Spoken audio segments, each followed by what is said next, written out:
Hi, everybody. Happy almost Friday. Hope everyone's having a good Thursday. So today we're going to be talking about adaptations. We'll be talking a little bit about the peppered moths. Maybe some of you have heard about that. We'll also be talking a little bit about human adaptations. We will not be talking about Jurassic Park, but you guys should watch this movie. It's just a great movie. And as he's saying, life finds a way. And that's exactly what happens in Jurassic Park, streaming on Netflix. Everyone should watch. All right, so we talked about this a little bit yesterday. In the aftermath of disruptions, organisms have a few options. They could adapt, migrate, or die. So today we're going to be focusing in on the adaptation part. Just so you know, there are kind of like two types of adaptations. There's behavioral modifications, and then there's genetic modifications. We'll be focusing on the genetic modifications, but there are some behavioral modifications that organisms can do. For example, hibernation is an example of an adaptation, which is a behavioral modification. So we're going to be focusing on the genetic. So speaking of genetic diversity, or genetics, adaptations are directly correlated to genetic diversity. More genetic diversity, more likely that species is going to be able to adapt to their new conditions. And this is really driven by small changes in DNA. All right, it's incremental changes to our DNA that's going to drive adaptation and evolution. So remember, we can change our DNA kind of through two ways. The first is mutation. So there's insertions, deletions, duplications, inversions. And this can happen during mitosis. It could happen during meiosis. Any little small incremental change, that's going to change our DNA. Remember, mutations only get passed on to offspring if it's in our sex cells. So remember, our sperm and egg cells, if there's mutations there, it'll get passed on to offspring. The other way that we can get small changes in our DNA is through sexual reproduction. So if you took AP Bio or Living, you might have heard of this. It's called crossing over. So when going through meiosis, our chromosomes line up together before being pulled apart. And remember, you get one chromosome from your mom, one from your dad. And so they line up and they get really, really close, like you can see here. And what ends up happening is a chunk of one chromosome switches to the other chromosome, and a chunk of another chromosome switches to the other. So instead of having one chromosome that's purely from your dad when you're making your sperm or egg cells, you have a dad chromosome that has a chunk of mom chromosome. And you might have a mom chromosome that has a chunk of dad chromosome. So this is called crossing over, where our chromosomes actually switch DNA, which is wild. But this causes new genetic combinations to happen that have never been seen before. So that's going to also be driving the small changes in DNA that could potentially lead to adaptations. Adaptations can lead to the evolution of new species through natural selection. So this is kind of how it works after a disruption. Something bad happens. Maybe it's a volcano exploding. Some organisms in that species, they might have traits that help them survive. So if they have traits that are going to help them survive, congratulations, they're alive, and they're going to make babies with other survivors who probably also have that trait.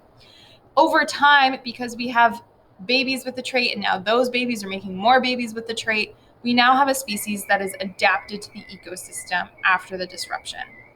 So this is how adaptation works. It could happen pretty quickly. Let's say, it kills everyone who doesn't have this trait. Now the whole species is going to have this trait within a couple reproductive cycles.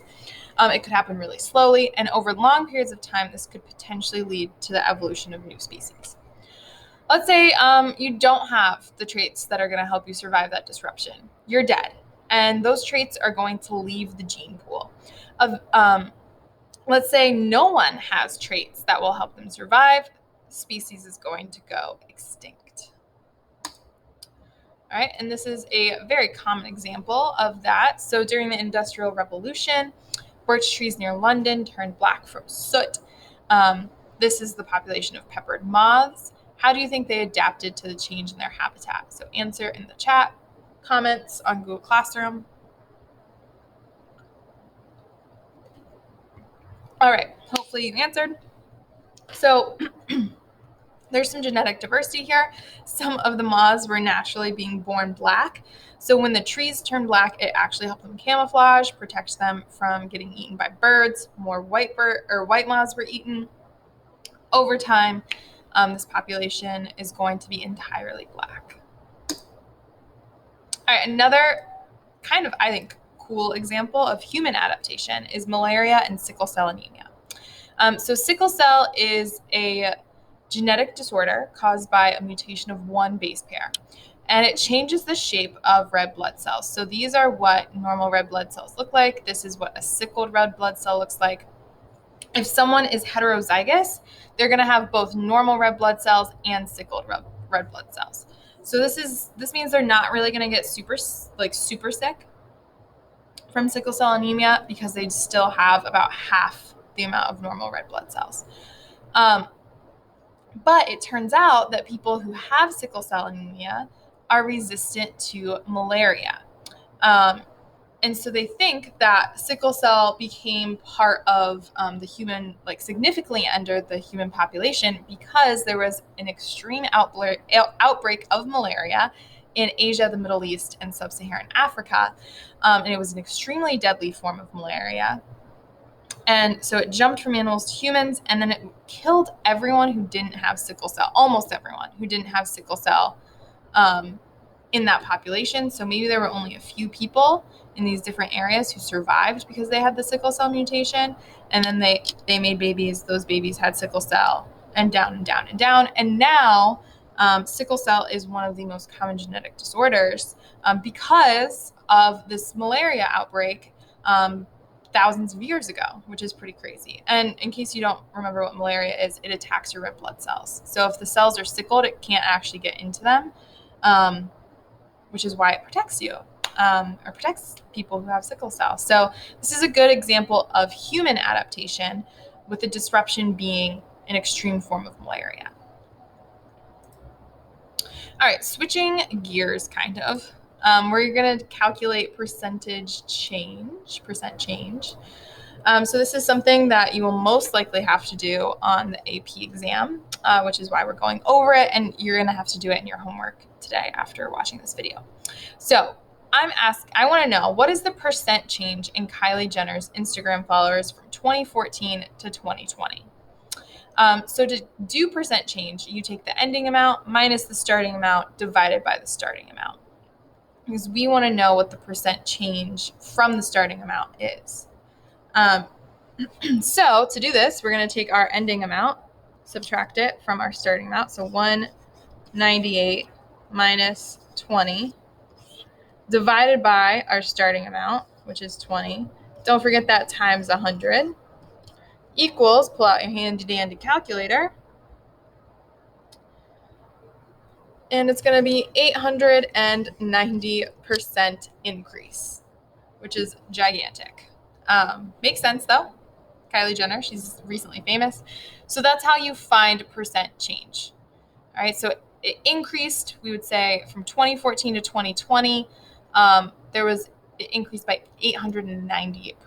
So that is percent change, which you will be calculating later on. Oops.